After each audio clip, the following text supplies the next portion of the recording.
नमस्कार मित्रों एवं प्रिय विद्यार्थियों। सीधी सटीक बात डॉक्टर रवि शर्मा मधुप के साथ मेरी इस वीडियो श्रृंखला में आजकल आप देख रहे हैं हिंदी का वैश्विक स्वरूप। आज इस 15वें भाग में मैं हिंदी को वैश्विक बनाने में मीडिया की भूमिका का उल्लेख करने जा रहा हूं। इससे पहले कि मैं बात प्रारंभ करूं, मैं अपने उन कुछ शुभ चिंतकों के नाम लेना चाहूंगा जो मेरा उत्साहवर्धन कर रहे हैं इस वीडियो श्रृंखला को बनाने में और लोकप्रिय करने में। ऐसे साथियों में सबसे पहला नाम है हमारे वरिष्ठ साथी कवि मित्र हैं पवन शर्मा परमार्थी। इसी प्रकार नोएडा से सोमदत्त शर्मा सोम स्वयं भी बहुत अच्छे गजलकार गीतकार हैं। और अगला नाम है आशीष पांडे। आशीष पांडे वीर रस के युवा कवि हैं और मंगल पांडे जो क्रांतिकारी थे उनके वंशज हैं। डॉक्टर नीलम वर्मा ये त्रिवेणी हैं चिकित्सा, कविता और नृत्य की। बहुत अच्छी नृत्यांगना हैं, कवयित्री हैं और चिकित्सक भी उतनी ही अच्छी हैं। शास्त्री रामपाल आर्य वरिष्ठ साथी हैं हमारे, उत्साहवर्धन आशीर्वाद देते हैं। सुरेंद्र गोयल वे मेरे साथ एमए के समय से जुड़े हुए हैं और बैंक से सेवानिवृत्त होने के बाद वे समाज सेवा कर रहे हैं और मेरा उत्साहवर्धन करते हैं। डॉक्टर एनसी जैन भी इसी प्रकार एक बहुत विद्वान व्यक्ति हैं। डॉक्टर नीलम सक्सेना सेंट स्टीफन कॉलेज में अनेक वर्षों तक हिंदी अध्यापन के पश्चात सेवानिवृत्त हुई हैं। विदेशों में हिंदी शिक्षण का लंबा अनुभव है और वे अपने विद्यार्थियों को भी मेरी वीडियो देखने के लिए प्रेरित कर रही हैं। अंकित कुमार श्रीवास्तव युवा प्राध्यापक हैं और डॉक्टर अनु गौड़ पटियाला पंजाब में हिंदी की असिस्टेंट प्रोफेसर हैं। वे भी निरंतर मेरी इन वीडियो से जुड़ी हुई हैं और मुझे सुझाव संदेश देती रहती हैं। तो इसके साथ ही हम विषय की ओर लौटते हैं। जैसा कि मैंने बताया, विषय है मीडिया और मीडिया का अर्थ है माध्यम, अर्थात अपनी बात को कहने का माध्यम। व्यक्ति अपनी बात दो प्रकार से कहता है, बोलकर यानी मौखिक और लिखकर यानी लिखित। इसी से भाषा के दो रूप मौखिक और लिखित बनते हैं और मीडिया के भी दो रूप बनते हैं जिनको हम देखते हैं प्रिंट मीडिया और इलेक्ट्रॉनिक मीडिया के रूप में। प्रिंट मीडिया में प्रिंट जैसा कि आप शब्द जानते हैं अंग्रेजी शब्द है छपा हुआ, प्रकाशित, अर्थात लिखित रूप है भाषा का ये, और इसमें समाचार पत्र, पत्रिकाएं और पुस्तकें समाहित हो जाती हैं। दूसरा माध्यम इलेक्ट्रॉनिक माध्यम है। इलेक्ट्रॉनिक माध्यम में भाषा का प्रारंभ में मौखिक रूप ही महत्वपूर्ण माना गया था। इसमें रेडियो की शुरुआत हुई थी और ये श्रव्य माध्यम था। इसमें श्रोता सुन करके अपनी बात, वक्ता बोल करके अपनी बात कहते थे और श्रोता सुनकर इस बात को ग्रहण करते थे। श्रव्य माध्यम कहा गया, मौखिक रूप था भाषा का। इसके बाद आया सिनेमा। सिनेमा में भी आपको मालूम है कि शुरू में वहां केवल चित्र थे, चलचित्र कहा गया उसे, वहां आवाज नहीं थी। हिंदी सिनेमा की जो शुरुआत हुई थी उसमें आपको ध्यान होगा 1913 के आसपास जब शुरुआत हुई, 107 साल पहले, उस समय मूक फिल्में बनती थी जिनमें ध्वनि या संगीत या किसी भी प्रकार की आवाज नहीं होती थी। धीरे धीरे चलचित्र ने बोलना शुरू किया, हिंदी सिनेमा ने बोलना शुरू किया। वह शुरू में श्वेत और श्याम था, उसके बाद रंगीन होता चला गया और आज सिनेमा, हिंदी सिनेमा बॉलीवुड के नाम से बहुत महत्वपूर्ण भूमिका निभा रहा है हिंदी को विश्व में आगे बढ़ाने की। इस पर हम आगे बात करेंगे। और उसका ही अगला रूप था टेलीविजन, टीवी।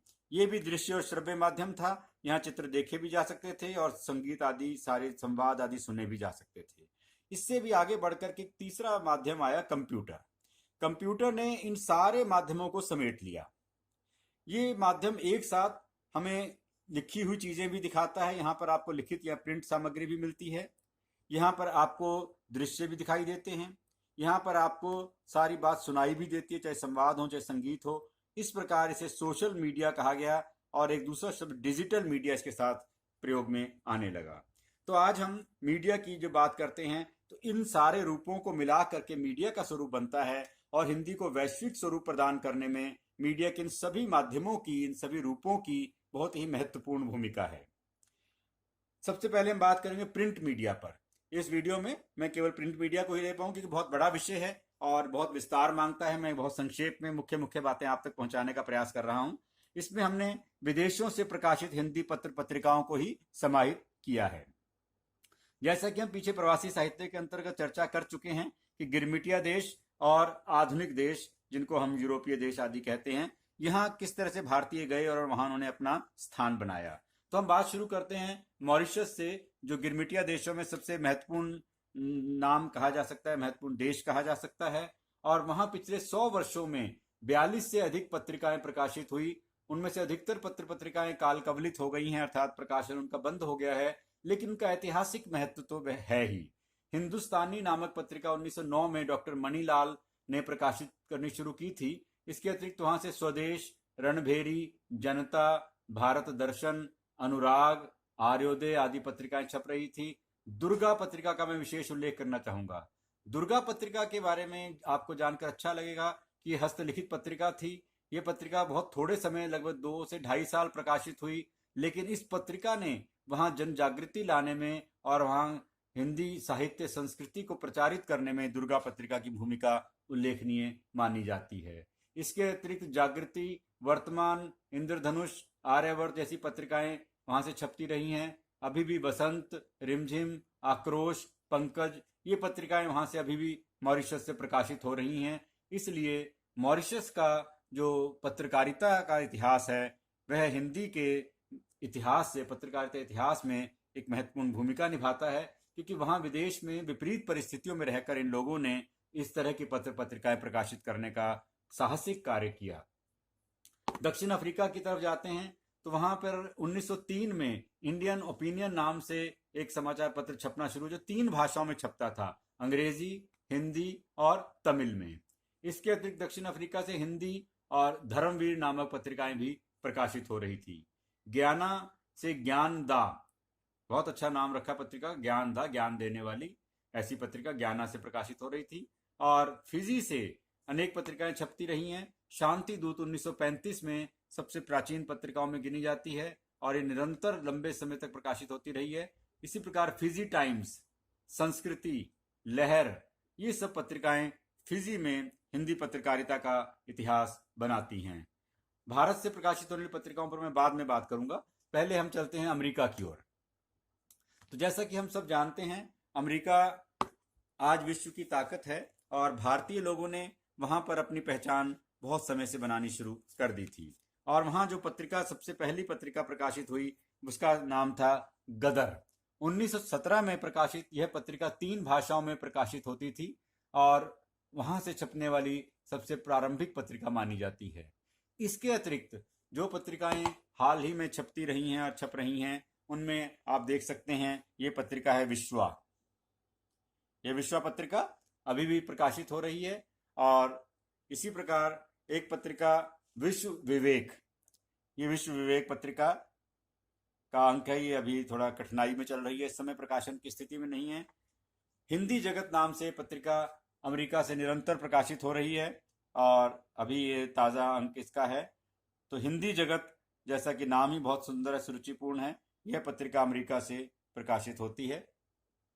विश्व हिंदी न्यास द्वारा ये त्रैमासिक पत्रिका प्रकाशित की जाती है।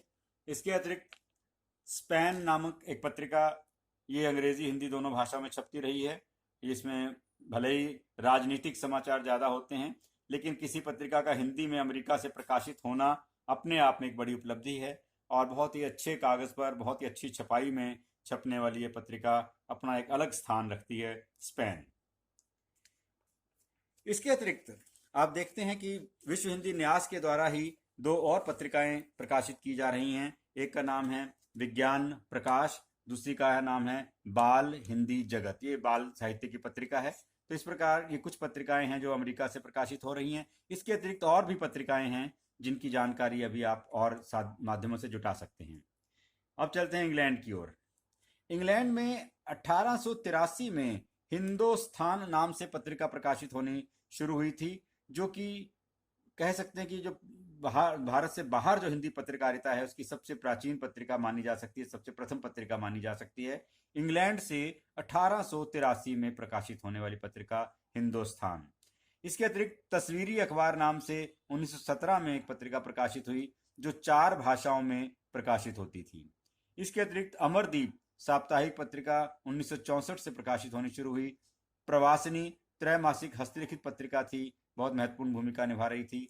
और पुरवाई पत्रिका 1997 से प्रकाशित होनी प्रारंभ हुई है और लगातार ये हिंदी के प्रचार प्रसार में महत्वपूर्ण भूमिका इंग्लैंड में निभा रही है और माननीय पद्मेश गुप्त जी इसके संपादक रहे हैं और ये पत्रिका बहुत ही महत्वपूर्ण चर्चित पत्रिकाओं में आज गिनी जाती है।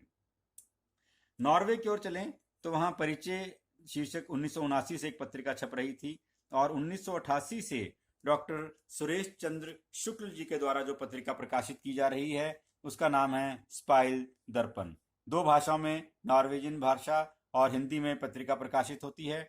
और डॉक्टर सुरेश चंद्र शुक्ल बहुत ही उत्साही और हिंदी प्रेमी हैं, और इन दिनों भी कोरोना काल में लगातार वेबिनार में हर जगह उनकी उपस्थिति पाई जाती है। बहुत ही उत्साह से बोलते हैं, बहुत अच्छे कवि हैं, संपादक हैं, और सबसे बड़ी बात है हिंदी के लिए पूर्णतः समर्पित हैं।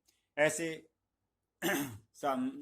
शुक्ल जी के द्वारा ये स्पाइल दर्पण पत्रिका नॉर्वे से प्रकाशित की जा रही है। इसके अतिरिक्त शांति दूत पत्रिका अमित जोशी ने 1990 में प्रकाशित करनी शुरू की थी। अप्रवासी टाइम्स, यह पत्रिका भी नॉर्वे से प्रकाशित होती रही है। जापान की ओर चलें तो जापान से सर्वोदय, जापान भारती, ज्वालामुखी, ये पत्रिकाएं, सर्वोदय, जापान भारती, ज्वालामुखी। बर्मा में देखते हैं तो ब्रह्मभूमि मासिक पत्रिका वहां से प्रकाशित होती रही है। नेपाल की ओर चलें तो नेपाली हिंदी दैनिक, ये दैनिक समाचार पत्र है। साहित्य लोक। चीन से हम देखते हैं सचित्र चीन नाम से पत्रिका प्रकाशित होती है। कनाडा से अनेक पत्रिकाएं प्रकाशित हो रही हैं, जिसमें विश्व भारती पत्रिका 1976 में, जिसके संपादक रघुवीर सिंह जी थे, उन्होंने पहली ये पत्रिका निकाली, और इसका उद्देश्य धार्मिक सूचनाएं देना और उस तरह के का सामाजिक सूचनाएं देना। इसी प्रकार वसुधा पत्रिका जो स्नेह त्रिपाठी जी निकाल रही हैं, संगम पत्रिका जिसके संपादक उमेश विजय हैं, हिंदी चेतना बहुत ही चर्चित, बहुत महत्वपूर्ण पत्रिका है, श्याम त्रिपाठी जी इसको निकालते हैं। इसके अतिरिक्त अंकुर, भारती, शाहपरा, एशियन आउटलुक, ये सारी पत्रिकाएं कनाडा से प्रकाशित होती हैं, और हमने कनाडा के साहित्य के बारे में जिक्र किया था कि बड़ी संख्या में वहाँ भारतीय लोग अच्छी स्थिति में पहुंच चुके हैं। रूस के बारे में आपको ध्यान होगा, सोवियत संघ और सोवियत नारी बहुत चर्चित पुस्तकें थी, हमने अपने बचपन में इन पत्रिकाओं को पढ़ा था। आज ये पत्रिकाएं हम तक नहीं पहुंच पा रही हैं, लेकिन हिंदी के प्रचार प्रसार में इन पत्रिकाओं की बड़ी ही महत्वपूर्ण भूमिका उस समय रही थी, तो आप देख सकते हैं। और ऑस्ट्रेलिया से सृजन ऑस्ट्रेलिया नाम से अभी एक पत्रिका प्रकाशित होने जा रही है। पूनम चतुर्वेदी शुक्ल उसकी कार्यकारी संपादक हैं, और इस प्रकार ऑस्ट्रेलिया में भी हिंदी की पत्रिकाएं प्रकाशित होने जा रही हैं। ये एक बहुत ही सुखद स्थिति है। जब हम देखते हैं भारत से ऐसी पत्रिकाओं का प्रकाशन जो कि वैश्विक पत्रिकाएं हैं, विश्व स्तरीय पत्रिकाएं हैं, जिन्हें हम कह सकते हैं अंतर्राष्ट्रीय पत्रिकाएं हैं, तो इसमें सबसे बड़ा पहला नाम है गगनांचल पत्रिका का, जो भारत सरकार के द्वारा प्रकाशित की जाती है, और बहुत ही महत्वपूर्ण पत्रिका है यह, क्योंकि इस पत्रिका के माध्यम से भारत सरकार की जो विशेषताएं हैं, भारत की जो विशेषताएं हैं, भारतीय संस्कृति की जो बातें हैं, वे सारी पूरे विश्व के अनेक देशों तक जाती हैं।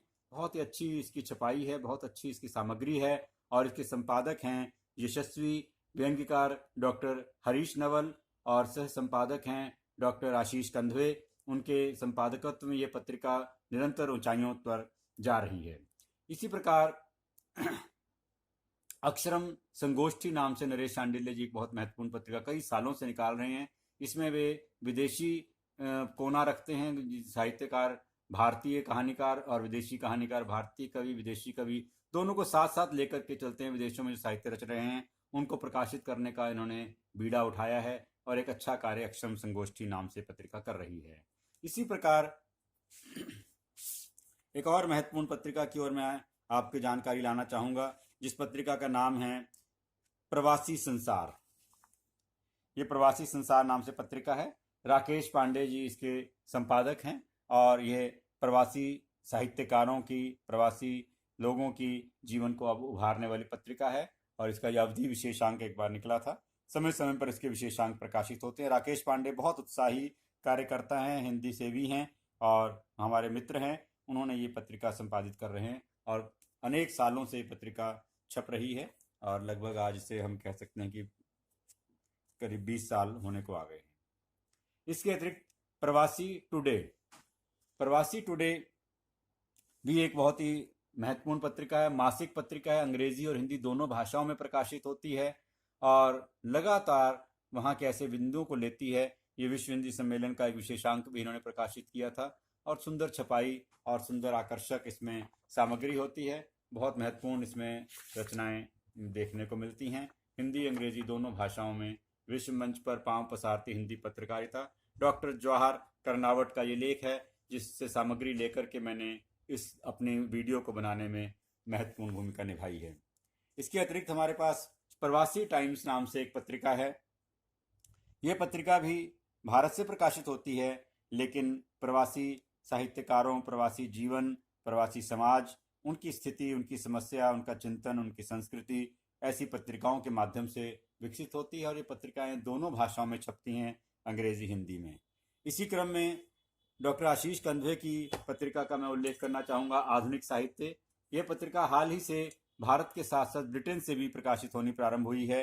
तो यह पत्रिका आधुनिक साहित्य, ये पत्रिका भारत और ब्रिटेन दोनों से एक साथ प्रकाशित हो रही है और ब्रिटेन की जो पत्रिका निकलती है वह अलग पत्रिका है, उसकी सामग्री अलग से छपती है। ऐसा नहीं है कि एक ही सामग्री दोनों जगह छपे, उसके लिए अलग से रचनाएं आमंत्रित की जाती हैं। तो इस प्रकार ये कुछ पत्रिकाएं हैं जिनका उल्लेख मैंने किया है। ऐसा नहीं है कि सारी पत्रिकाएं इसमें शामिल हो गई हैं, बहुत सी पत्रिकाएं इसमें छूट गई हैं मुझसे।